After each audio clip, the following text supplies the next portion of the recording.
So this is one of my favorite trails to come do. It's primarily it's a UTV trail, but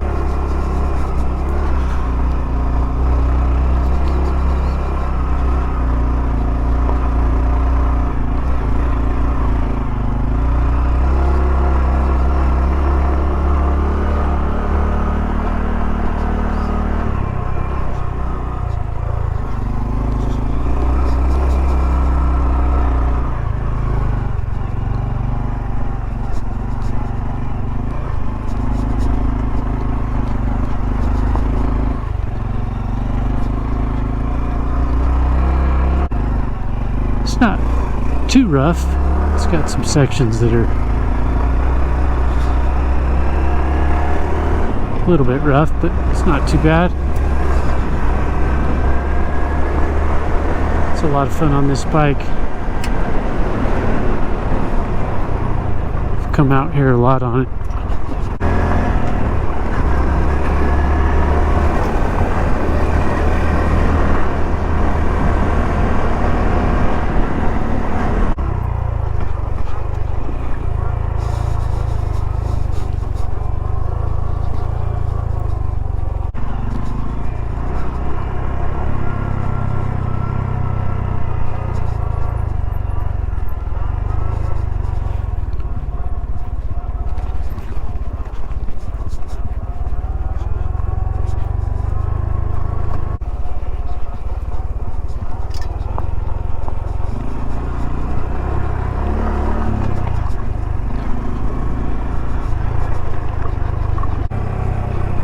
This is the route I typically take.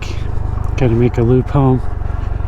But this little section, you can get out of here this way too, but I tend to go do it and come back. It's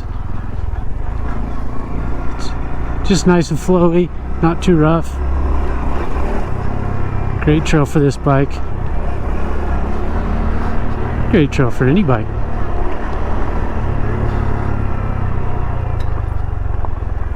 There are no bad trails, right? If you're on a bike, the day's already looking up.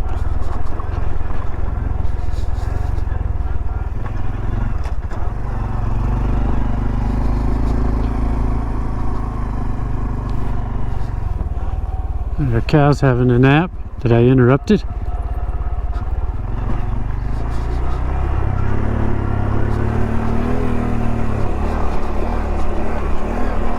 I've been out here, I think this is my third time just this weekend, playing with different settings on the bike. Changed the sprocket back to the 14 tooth. Been playing with the fork settings, the oil.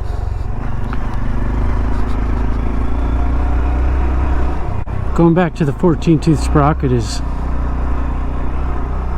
definitely noticeable.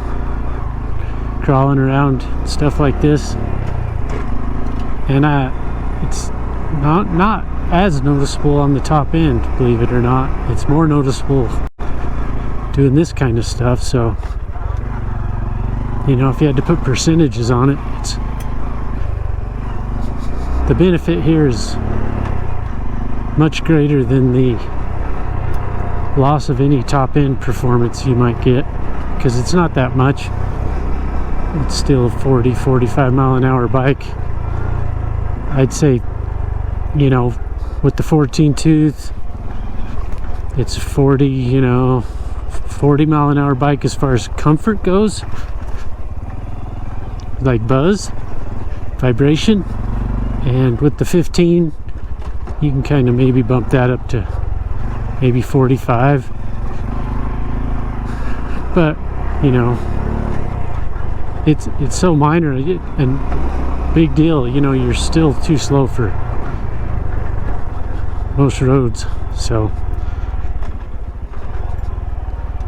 it doesn't, to sum it up, if you haven't watched those videos, the 15 tooth does not make the bike any quicker on the top end.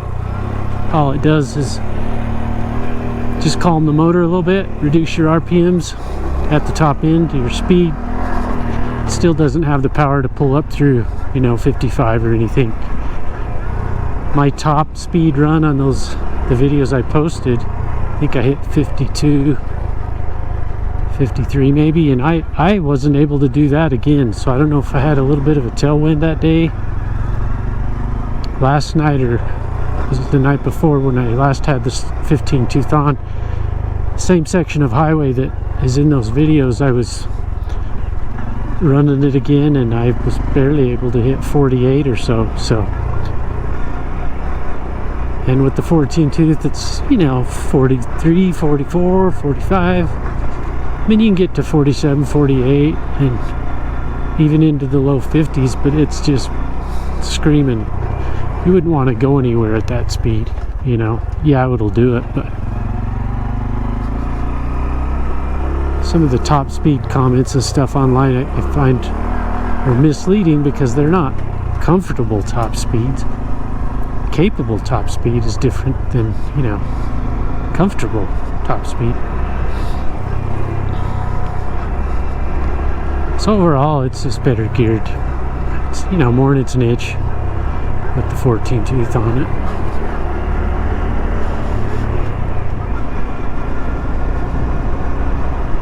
I have fun with this thing either way. I just love this little bike. I'm not sure where the bug, you know, where the real itch came from for these mini bikes.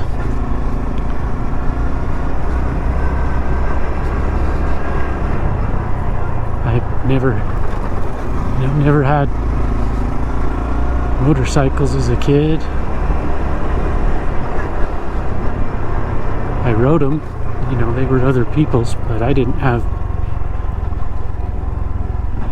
my own bike till my first bike was a Yamaha IT 175, something like a 70, I want to say late 70s.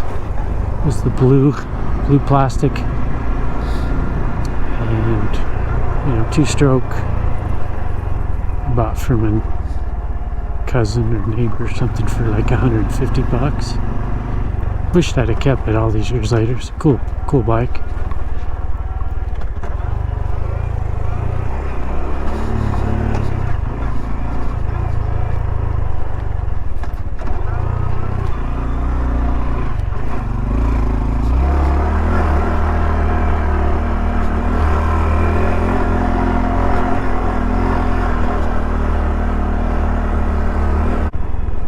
These guys seem pretty calm for, must be around people a lot. Most of the cows I run into out here will scatter like wild animals. It's pretty domesticated, seems like.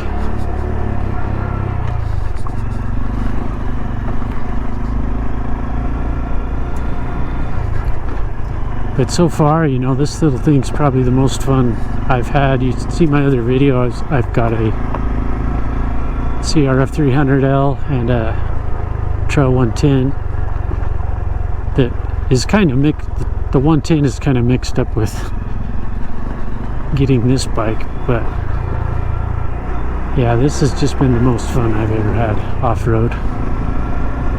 Well, I kind of should go back. I did have a couple of quads, 400EX and a 450R for a few years. My son was younger and I was younger, and we rode the hell out of those things, and they were a ton of fun. But they're, you know, they're sporty. They're kind of balls out riding, and the 450 is what kind of opened my eyes to the fact that riding around with your hair on fire like an idiot that my days were done. I had a really spooky experience on it. Back to the 400 story, I literally, and no exaggeration when I say this, I literally flipped it off the side, I guess, of a mountain, 11,000 foot, 10,000 foot peak, and and scared the living hell out of me. And that was kind of the end of it. I sold him after that. I wasn't going fast, which was ironic. I mean, it was just pure fluke that I wasn't, because everywhere we rode those things we were hauling ass. But we were just, my brother and I, he had one, 450, and we were cruising back from a ride, and it's a slope like this, and I caught a snowbank with my right tire, and it just tossed me. I don't know how far down the slope. We both tumbled, and at some point came to a rest. It's been too many years. I don't know how many feet down the slope, quite a ways. And I was flying through the air like Superman for a little bit, and it was a very steep slope.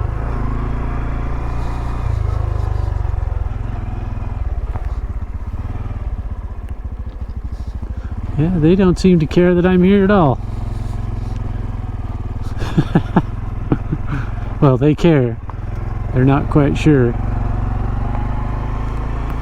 She thought about getting up, and then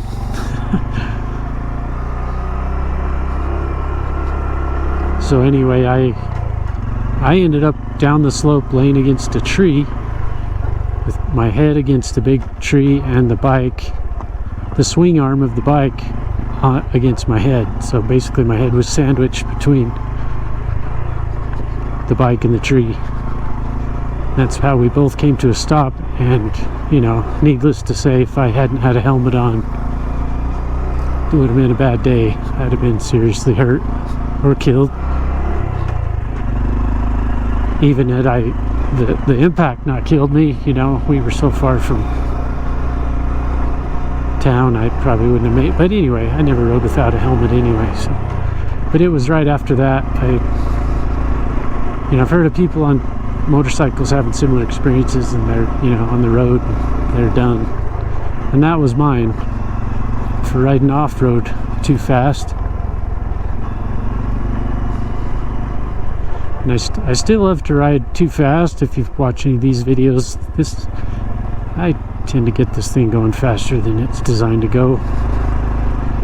I'm not dead yet, but it's pretty limited, and you start pushing it, you're gonna break or bend something pretty quick. So it's not be all end all. I have to remind myself that I'm on a trail bike. It handles damn nice. You just want to get on it and go. Give it more throttle. And I think some of the wisdom of Honda's design is that the suspension and the motor are designed, you know, was well thought out. The suspension as is couldn't take much more motor, not off-road. So, and I guess that's like any bike. You upgrade one thing, you kind of time to upgrade more other stuff. But as designed, you know, as used as directed, as intended, it's really great.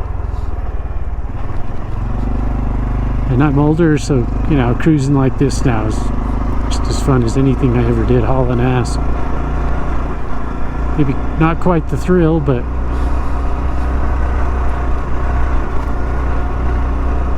sure as hell beats sitting on a couch.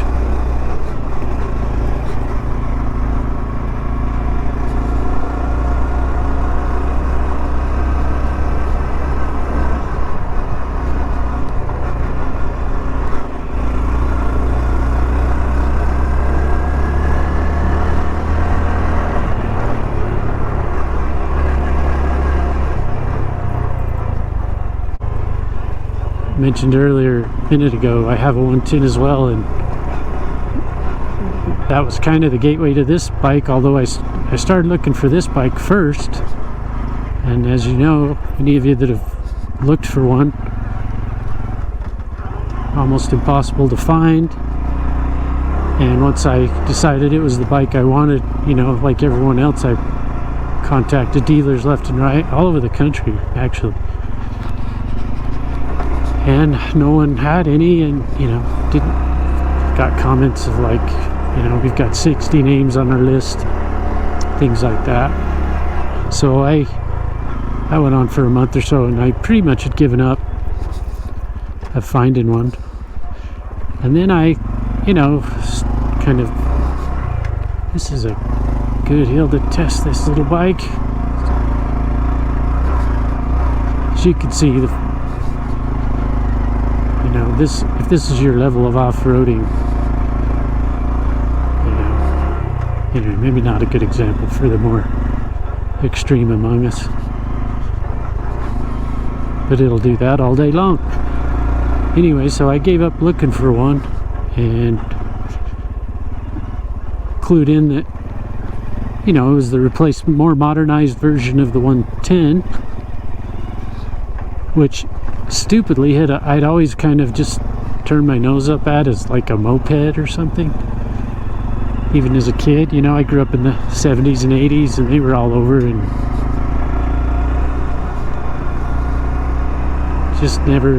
just stupidly never really paid it much attention. So when I couldn't find this bike, it's kind of various things kind of came together. I had a coworker in the last place I lived in California who had a 110, and he'd mentioned it, you know, that he had one, and then just little seed planted here and there over the course of about a year or two.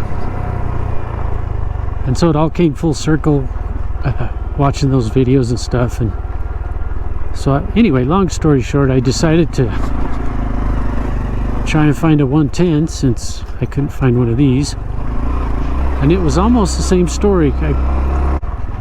So I'd almost given up on that too, and then I finally found one and called the guy.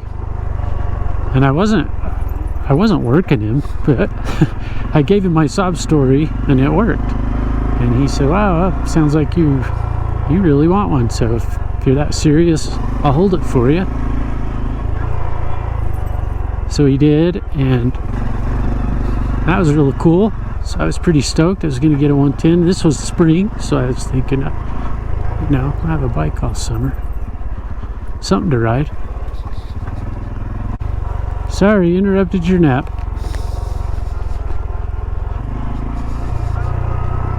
So back to the 110, and so how that led to the 125 is in the excitement of all these phone calls. I didn't ask him a key question, and that was whether he had the title or not. Turns out he didn't. This is after I'd driven all the way up to get it. I'd rented a truck because I don't have one, so I was kind of committed. Had the money in my pocket. Seemed like a trustworthy guy, you know, famous last words. And he turned out to be, it was his son's bike, kind of just rode it around their property. So I figured if it was hot, it wasn't hot because of him. And the story sort of made me a little more comfortable with who he bought it from and stuff. So I went ahead and bought it. And then I got home with it and go to the DMV to get it registered, so I ride it on the roads, you know, out to the trails. And with the red tape at the DMV, was told it would be up to 8 months to get a title. So there I was, out the money, and back in the same boat I was before, with no bike to ride.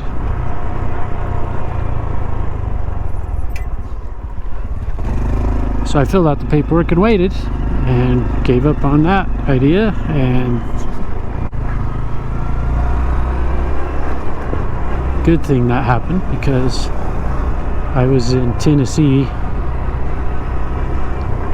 visiting my son, and because the 110 had also fallen through, I was browsing Facebook Marketplace one morning, and lo and behold, there was a Trail 125 a couple hours south of him. I think I emailed the guy or called him or whatever, and just some guy had bought it and decided it wasn't for him. Kind of the same story, really. I kind of told him my story about all the trouble I had trying to find a bike, and he was cool enough to hold it for me while we drove down and picked it up, and that was this bike. So that's how I ended up with the 110 and the 125. I had to ship it out here for like $700. I think it cost me.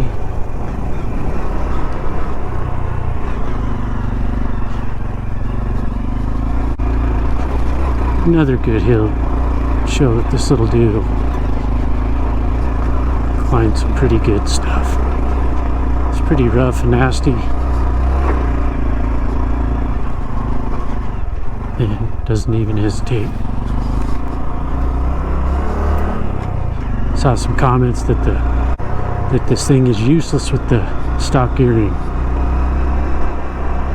useless off-road.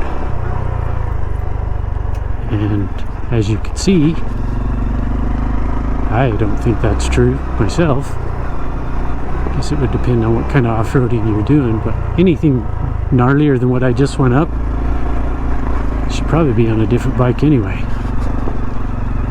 It is kind of all about momentum. I mean, I was surprised what it would do with the 15-tooth sprocket, but it's pretty capable with the 14. And this is a really cool canyon I left coming through.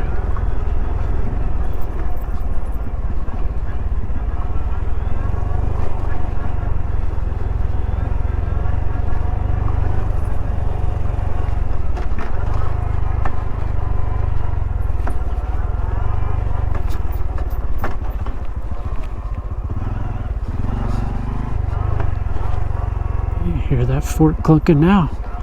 So much for all my talk that it is better with the stock spring, but still bottoming.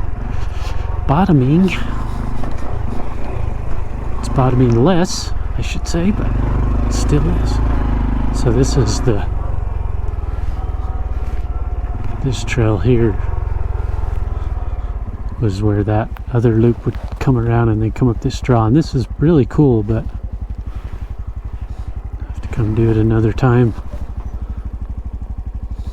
My back's about had enough today anyway.